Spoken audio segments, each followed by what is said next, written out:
പ്രിയമുള്ളവരെ, എല്ലാവർക്കും എൻ്റെ സ്നേഹവന്ദനം. വൈദിക ആത്മായ ബന്ധം എങ്ങനെ ഊഷ്മളമാക്കാം എന്നുള്ളതാണ് ഈ മാസത്തെ നമ്മുടെ കുടുംബ കൂട്ടായ്മ ഏറ്റെടുത്തിട്ടുള്ള ചർച്ചാ വിഷയം. ഈ വിഷയത്തെക്കുറിച്ചുള്ള ചില ചിന്തകൾ ഞാൻ നിങ്ങളുമായി പങ്കുവയ്ക്കുകയാണ്. പുരാതന ക്രൈസ്തവ സമൂഹം വളർത്തിയെടുത്ത ഒരു ക്രൈസ്തവ സ്പിരിച്വൽ കൾച്ചർ നമുക്കിടയിലുണ്ട്. കുടുംബ പ്രാർത്ഥനയിലൂടെ, അനുദിന ദിവ്യബലിയിലൂടെ, കുമ്പസാരത്തിലൂടെ, അതുപോലെ മറ്റനവധി ആചാരാനുഷ്ഠാനങ്ങളിലൂടെ വളർത്തിയെടുത്ത ഈ സംസ്കാരം ഇന്ന് എവിടെ എത്തി നിൽക്കുന്നു എന്നുള്ളത് നമ്മൾ പരിചിന്തനം ചെയ്യേണ്ടതാണ്. നമ്മുടെ ഈ തിരക്ക് പിടിച്ച ജീവിതത്തിൽ ഇതിനൊന്നും ഇപ്പോൾ വലിയ സാക്ഷ്യം നൽകാനോ അതിന് സമയം കണ്ടെത്താനോ നമ്മൾ പരിശ്രമിക്കുന്നില്ല. കുടുംബങ്ങൾ പലതും വളരെ അസ്വസ്ഥമാണ്. മാതാപിതാക്കൾ കുടുംബങ്ങളിൽ നിന്നും പുറന്തള്ളപ്പെടുന്ന ഒരു അവസ്ഥാവിശേഷം നമ്മുടെ രാജ്യത്തുണ്ടായിട്ടുണ്ട്. വൃദ്ധസദനങ്ങളിലേക്ക് തള്ളപ്പെടുന്ന ഈ മാതാപിതാക്കളുടെ അവസ്ഥ വളരെ പരിതാപകരമാണ്. കുടുംബങ്ങളിൽ മക്കളെ നേർവഴിക്ക് നയിക്കാൻ വലിയൊരു ശക്തി കേന്ദ്രമാണ് മാതാപിതാക്കൾ എന്നുള്ള കാര്യം നമുക്ക് മറക്കാനാകില്ല. പക്ഷേ ഇത്തരത്തിലുള്ള അനഭിലഷണീയമായ പല വർത്തന വ്യതിയാനങ്ങളും നമ്മുടെ കുടുംബങ്ങളിൽ ഉണ്ടായതോടുകൂടി നമ്മുടെ കുടുംബങ്ങളിലെ അന്തരീക്ഷത്തിനെ വളരെയേറെ മങ്ങലേറ്റിട്ടുണ്ട്. ഈ മങ്ങലേറ്റ കുടുംബങ്ങളാണ് വാസ്തവത്തിൽ ഇടവക സമൂഹമായി മാറുന്നത്. ആ ഇടവക സമൂഹത്തിലാണ് വൈദികൻ ഇടവക വികാരിയായിട്ട് കടന്നു വരുന്നതും ആ ഇടവകയുടെ ആധ്യാത്മികവും ഭൗതികവുമായ കാര്യങ്ങൾക്ക് നേതൃത്വം കൊടുക്കുന്നത്. ആരാണ് വൈദികൻ എന്ന് പരിശുദ്ധ സുനകദോസ് വളരെ വ്യക്തമായി പറഞ്ഞിട്ടുണ്ട്. ദൈവത്തിനും ദൈവജനങ്ങൾക്കും ഇടയിൽ പ്രവർത്തിക്കുന്നവനാണ് വൈദികൻ. ഒരു ഇടവകയുടെ സകലവും പേറുന്നവനാണ് വൈദികൻ. ആ വൈദികനിലൂടെ ഒരുപാട് കാര്യങ്ങൾ ഇടവകയിൽ സാധ്യമാക്കേണ്ടതുണ്ട്. ഇടവകയുടെ പ്രവർത്തനങ്ങളിൽ, പ്രത്യേകിച്ചും സംഘടനാ പ്രവർത്തനങ്ങൾ, അതുപോലെ തന്നെ സാമൂഹ്യ പ്രവർത്തനങ്ങൾ, ആധ്യാത്മിക പ്രവർത്തനങ്ങൾക്ക് നേതൃത്വം കൊടുക്കുന്ന ഇടവക വൈദികനാണ്. ആ വൈദികനോടുള്ള നമ്മുടെ സമീപനം എപ്രകാരമായിരിക്കണം എന്നതിനെക്കുറിച്ച് പ്രത്യേകമായിട്ട് ഞാൻ പറയേണ്ടതില്ല. എങ്കിലും നമ്മുടെ ഈ കാലത്തിൻ്റെ കുത്തൊഴുക്കിൽ നമ്മൾ പലതും മറന്നു പോവുകയാണ്.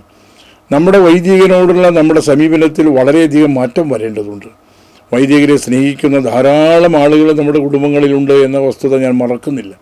എങ്കിലും ഒരു പ്രതിസന്ധി ഘട്ടം വരുമ്പോൾ വൈദികനെ നമ്മൾ എവിടെ നിർത്തുന്നു എന്നുള്ളതാണ് പ്രധാനപ്പെട്ട വിഷയം. വൈദികനെ സംബന്ധിച്ചിടത്തോളം സഭയുടെ പഠനങ്ങൾ, അതുപോലെ തന്നെ രൂപതയുടെ നിയമങ്ങൾ, ഇതിനൊക്കെ അനുസരിച്ച് വേണം ഇടവകയുടെ ഭരണം മുന്നോട്ട് കൊണ്ടുപോകാൻ. അവിടെ ഒരു വിട്ടുവീഴ്ച ചെയ്യാനും സാധിച്ചു എന്ന് വരില്ല. പക്ഷേ നമ്മുടെ പ്രതിനിധി യോഗങ്ങളിലും സംഘടനാ പ്രവർത്തനങ്ങളിലും അടുത്ത കാലത്ത് കണ്ടുവരുന്ന ഒരു പ്രവണതയാണ് ഇതിനിടയ്ക്ക് ഇടിച്ചു കയറി എന്തെങ്കിലുമൊക്കെ മുതലെടുക്കാനായിട്ടുള്ള ശ്രമങ്ങളുണ്ടോ എന്ന് നമ്മൾ നിരീക്ഷിക്കേണ്ടതുണ്ട്. നമ്മുടെ ഇടവകളിൽ ഇത്തരം പ്രവർത്തനങ്ങൾ കയറി വരുന്ന ഈ ഇൻഫിൽട്രേഷൻ, ഈ കടന്നുകയറ്റം പലപ്പോഴും വൈദികർക്ക് വലിയ വേദന അല്ലെങ്കിൽ വലിയ പ്രതിസന്ധികൾ സൃഷ്ടിക്കുന്നുണ്ട്. ഇടവകയിൽ ഒരു വിഷയം വന്നാൽ അത് ചിലപ്പോൾ ഒരുപക്ഷെ വ്യക്തിപരമാകാം, അല്ലെങ്കിൽ ചിലപ്പോൾ ഇടവകയുടെ പൊതുവായ കാര്യങ്ങളെക്കുറിച്ചാകാം, ഒരുപക്ഷെ ഇടവകയുടെ തിരുനാൾ ആഘോഷത്തെക്കുറിച്ചാകാം. അതിനെക്കുറിച്ചൊക്കെ ഇപ്പോൾ മാറിയ പല ചിന്തകളും നമ്മുടെ സമൂഹത്തിൽ ഉയർന്നു വരുന്നുണ്ട്. ആ ഉയർന്നു വരുന്ന ചിന്തകളെല്ലാം ഒരുപക്ഷെ സഭയുടെ പഠനങ്ങൾക്കോ രൂപതയുടെ നിയമാവലിക്കോ അനുസൃതമായിക്കൊള്ളണമെന്നില്ല. അത്തരം ഘട്ടങ്ങളിൽ വൈദികനെടുക്കുന്ന തീരുമാനങ്ങൾക്ക് ഒപ്പം നിൽക്കാൻ എത്ര ആത്മായരുണ്ട് എന്നുള്ളത് വളരെ പ്രധാനപ്പെട്ട ഒരു വിഷയമാണ്. പക്ഷെ ഇത്തരം വിഷയങ്ങൾ ചർച്ച ചെയ്യപ്പെടുമ്പോൾ വൈദികൻ ഒറ്റപ്പെടുന്നതായിട്ടാണ് പലപ്പോഴും കാണാറുള്ളത്. വൈദികൻ ഒറ്റപ്പെടുത്തി ആ മാനസിക സംഘർഷവും പേറി രാത്രി മുഴുവനും മുറിക്കകത്ത് ഇരുന്ന് പ്രയാസപ്പെടുന്ന ഒരു വൈദികൻ്റെ അവസ്ഥ നമ്മൾ വല്ലപ്പോഴും ചിന്തിച്ചു പോയിട്ടുണ്ടോ? നമ്മളെ സംബന്ധിച്ചിടത്തോളം, കുടുംബജീവിതം നയിക്കുന്നവരെ സംബന്ധിച്ചിടത്തോളം പലപ്പോഴും നമുക്കുണ്ടാകുന്ന മനോവേദനകളും ദുഃഖങ്ങളും പ്രയാസങ്ങളും പങ്കുവെക്കാൻ നമ്മുടെ വീടുകളിൽ അതിനുള്ള അവസരമുണ്ട്. ഭാര്യയുണ്ട്, അല്ലെങ്കിൽ മക്കളുണ്ട്, അല്ലെങ്കിൽ സഹോദരങ്ങളുണ്ട്. പക്ഷേ ഒരു വൈദികനെ സംബന്ധിച്ചിടത്തോളം അതിനുള്ള ഒരു സാഹചര്യം അവിടെ ഉണ്ടാകുന്നില്ല. അങ്ങനെയുള്ള സാഹചര്യത്തിൽ ദൈവത്തിൽ ശരണം പ്രാപിച്ചുകൊണ്ട് പ്രാർത്ഥനയിലും മുഴുകി വരുമ്പോഴും അവിടെ കയറി ചെന്ന് അച്ചോ ഇങ്ങനെയുള്ള മാനസിക പ്രയാസമുണ്ടെങ്കിൽ അതിനെ ഒന്ന് ആശ്വസിപ്പിക്കാൻ, അതിനൊന്ന് സാന്ത്വനപ്പെടുത്താൻ എത്ര ആത്മായർ മുന്നോട്ട് വരുന്നുണ്ട് എന്ന് നമ്മൾ ചിന്തിക്കേണ്ടതുണ്ട്. ഇവിടെയാണ് നമ്മുടെ ക്രൈസ്തവ സാക്ഷ്യം നിലനിൽക്കേണ്ടത്. വൈദികരെല്ലാം തെറ്റാവരം ഉള്ളവരാണെന്നൊന്നും ഞാൻ അവകാശപ്പെടുന്നില്ല. കുറ്റങ്ങളും കുറവുകളും പോരായ്മകളും അവർക്കുണ്ടാകാം. അവർക്ക് നമ്മുടെ വീടുകളിൽ നിന്ന് പോകുന്നവരാണ്. വൈദിക വട്ടം ലഭിക്കുന്ന സമയത്ത് മെത്രാനിൽ നിന്നും കൈവെപ്പ് ശുശ്രൂഷയിലൂടെ വൈദികർക്ക് ലഭിക്കുന്ന വലിയൊരു അനുഗ്രഹമുണ്ട്. അവിടെയൊക്കെ ദൈവജനം കൂട്ടായി പ്രാർത്ഥിക്കുന്നത് ഏത് പ്രതിസന്ധികളെയും തരണം ചെയ്യാനായിട്ട് വൈദികർക്ക് സാധിക്കട്ടെ എന്നുള്ളതാണ്. ആ രീതിയിൽ വൈദികരോട് സ്നേഹവും പ്രതിബദ്ധതയും പ്രാർത്ഥനയിലൂടെ നമ്മൾ കാണിക്കുന്നുണ്ടെങ്കിലും അത് നമ്മുടെ പ്രവൃത്തിയിലൂടെ കാണിച്ചുകൊണ്ട് വൈദികർക്ക് വലിയൊരു കരുത്ത് നൽകണം. ഇടവകയുടെ ബലം എന്ന് പറയുന്ന ഒരു വൈദികനാണ്. നമ്മുടെ പലപ്പോഴും വൈദികരെ പരസ്യമായി വിമർശിക്കപ്പെടുന്ന സാഹചര്യങ്ങൾ നമ്മളുണ്ട്. മീഡിയയൊക്കെ പലപ്പോഴും കുറ്റം ചെയ്യാത്ത വൈദികരെ പോലും പരസ്യമായിട്ട് വിമർശിക്കുന്നു. നമുക്കതിന് വലിയൊരു പ്രത്യക്ഷ ഉദാഹരണം തന്നെ ഉണ്ട്. ഞാൻ വിസ്താര ഭയം കൊണ്ട് ഞാൻ അതിലേക്കൊന്നും കൂടുതൽ കിടക്കുന്നില്ല. നമ്മുടെ ഒരു മറിയക്കുട്ടി കൊലക്കേസ് എന്ന് പറയുന്നൊരു കൊലക്കേസ് ഉണ്ടായതായിട്ട് കാലങ്ങൾക്ക് മുമ്പുണ്ടായതായിട്ട് ചിലരെങ്കിലും ഓർക്കുന്നുണ്ടാകും.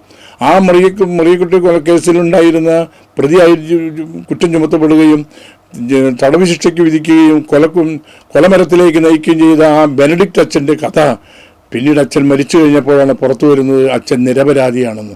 ആ കുറ്റം യഥാർത്ഥത്തിൽ ചെയ്ത ആൾ തന്നെ പുറത്തു വന്ന് ഏറ്റു പറയുമ്പോഴേക്കും അച്ഛൻ മരിച്ചു കഴിഞ്ഞു. ആ അച്ഛൻ്റെ മനോവേദന എത്ര വലുതായിരുന്നു. നമുക്കറിയാം, നമ്മുടെ അടുത്ത കാലത്തൊരു അഭിമന്യ പിതാവിനെ, ബിഷപ്പിനെ വളരെ മാനസികമായി തകർത്ത ചില സംഭവങ്ങളുണ്ടായി. ഇവിടെ ഈ രാജ്യത്ത് നീതിയുണ്ട്, നീതിപീഠങ്ങളുണ്ട്, ഇവിടെ അതിനുള്ള വിസ്താരങ്ങൾ ചെയ്യാനും കുറ്റം വിധിക്കാനുള്ള സംവിധാനങ്ങളുണ്ട്. പക്ഷെ ആരാണ് ഇവിടെ കുറ്റം വിധിക്കുന്നത്? നമ്മൾ തന്നെ പലപ്പോഴും കുറ്റം വിധിക്കുകയാണ്. ഒരു വൈദികനെ നമ്മൾ പരസ്യമായിട്ട് കല്യാണ വീടുകളിലോ അല്ലെങ്കിൽ ആൾക്കൂട്ടത്തിനിടയ്ക്കോ നമ്മളൊക്കെ വൈദികരെ കുറ്റകഥാപാത്രങ്ങളാക്കി നമ്മൾ ചിത്രീകരിക്കുന്നുണ്ട്. അവിടെ ആരെങ്കിലും അത്തരം കാര്യങ്ങൾ പറയുമ്പോൾ അതിനോട് ചേർന്ന് നിന്ന് അത് ആഘോഷമാക്കുക എന്നല്ലാതെ അതിലിങ്ങനെയുള്ള വസ്തുതകളുണ്ട് എന്ന് ധൈര്യമായി പറയാൻ എത്ര അൽമായരുണ്ട് എന്നുള്ളത് നമ്മൾ ചിന്തിക്കണം. പ്രിയമുള്ളവരെ, നമ്മുടെ അൽമായരും വൈദികരും തമ്മിലുള്ള ബന്ധം ശക്തിപ്പെട്ടാൽ മാത്രമേ ഇടവകയ്ക്ക് മുന്നോട്ട് പോകാൻ സാധിക്കുകയുള്ളൂ, സംഘടനകൾക്ക് മുന്നോട്ട് പോകാൻ സാധിക്കുകയുള്ളൂ. അവിടെ നമ്മൾ പരസ്പരം കുറ്റപ്പെടുത്തി നമ്മൾ പഴിചാരി മുന്നിൽ പോയാൽ അവിടെ നമ്മൾ പരാജയപ്പെടും, ഇടവക സമൂഹം പരാജയപ്പെടും, സഭയ്ക്കത് മങ്ങലേൽക്കപ്പെടും.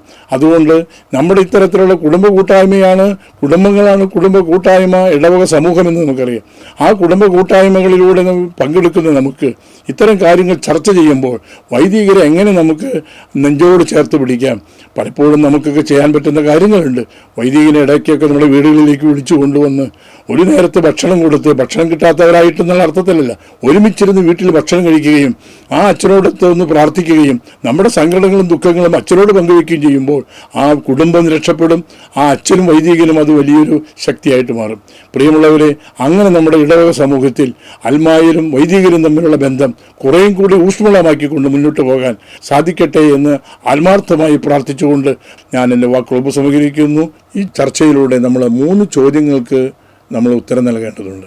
പ്രധാനമായിട്ടും ഒരു ചോദ്യം ഇതാണ്: പ്രതിസന്ധികൾ നിറഞ്ഞ വിഭാഗീയത, നിക്ഷിപ്ത താല്പര്യങ്ങൾ, രാഷ്ട്രീയ താല്പര്യങ്ങളൊക്കെ കടന്നു വരുമ്പോൾ അത്തരം സമൂഹത്തിൽ ഈശോ ആഗ്രഹിക്കുന്ന വിധത്തിൽ പൗരോഹിത്യ ശുശ്രൂഷ മുന്നോട്ട് കൊണ്ടുപോകാൻ വൈദികരെ സഹായിക്കാൻ നമുക്ക് എങ്ങനെ സാധിക്കുമെന്നുള്ളതാണ് ഒന്നാമത്തെ ചോദ്യം. രണ്ടാമത്തെ ചോദ്യം, കുട്ടികൾ, യുവജനങ്ങൾ, കുടുംബങ്ങൾ തുടങ്ങിയ അജപാലന ശുശ്രൂഷകളിലെ അൽമായ നേതൃത്വം വളർത്തിയെടുക്കാനായിട്ടുള്ള ഇടവക വികാരിയുടെ പരിശ്രമങ്ങളെ നമുക്ക് എങ്ങനെ സഹായിക്കാം എന്നുള്ളതാണ് രണ്ടാമത്തെ ചോദ്യം. മറ്റൊരു ചോദ്യം, നമ്മുടെ കുടുംബത്തിലെ ഒരു അംഗം എന്ന നിലയിൽ വൈദികനെ ചേർത്ത് പിടിച്ചുകൊണ്ട്, ഇടവക വികാരിയെ ചേർത്ത് പിടിച്ചുകൊണ്ട് അദ്ദേഹത്തെ പ്രോത്സാഹിപ്പിക്കാനും അതുപോലെ തന്നെ ചേർത്ത് പിടിക്കാനും നമുക്ക് എങ്ങനെയൊക്കെ സാധിക്കും എന്നുള്ളതാണ് മൂന്നാമത്തെ ചോദ്യം. ഈ ചോദ്യങ്ങൾ നിങ്ങൾ വ്യക്തമായി മനസ്സിലാക്കിക്കൊണ്ട് നിങ്ങൾ ഉത്തരങ്ങൾ കണ്ടെത്തി അതുകൂടി രേഖപ്പെടുത്തി വയ്ക്കണമെന്ന് വിനീതമായിട്ട് അഭ്യർത്ഥിക്കുന്നു. Thank you Jesus.